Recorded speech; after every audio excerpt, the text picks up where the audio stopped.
Ayan. Good morning sa inyo guys. Ito, i-share ko sa inyo about dito sa aircon. Ito, mahalaga na magkaroon kayo ng idea about sa air conditioning pagdating sa ganitong issue.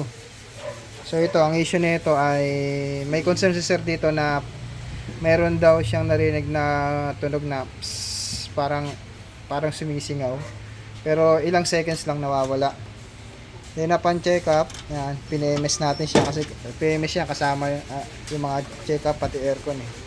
So ito nakita natin, itong low side niya, yung tube, yan. Merong leak. Nakaganyan kasi yan diyan.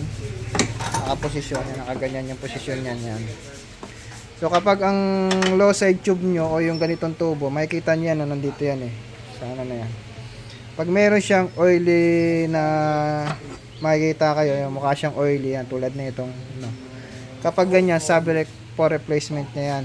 Ngayon, yung ingay na naririnig ni sir is galing sa compressor. Ang nangyayari, pag ganito, naubusan na ng lubrication yung compressor at pati yung freon, sumisingaw na rin. So kapag ganyan, papalitan nyo lang yung hose, pati i-crimp yung tube, yung dulo-dulo.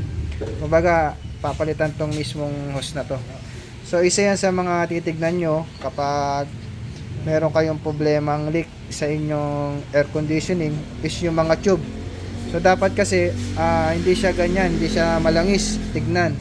Dapat ang kulay niyan parang dito sa isa, yan, dry. Yan, dry siyang tignan. Parang ganito siya, dry. Wala siyang langis na indication ng langis. So ito kasi meron, ayan. So kapag ganito, as soon as possible, kailangan mapapalitan nyo na to. Ito, napapalitan naman tong hose na to. I-crimp lang ng panibagong hose.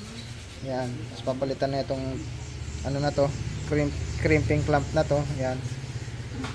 Tapos kakarga ng freon, lalagyan na, dadagdagan ng bagong langis.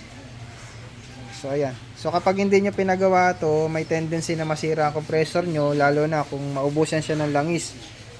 Yan, kasi wala maglo-lubricate. So kapag may ganong issue, may lumalabas na ingay, yan, kailangan pa ano niyo na yan, pa check niyo na yung air conditioning niyo, baka ganito yung problema ng unit niyo.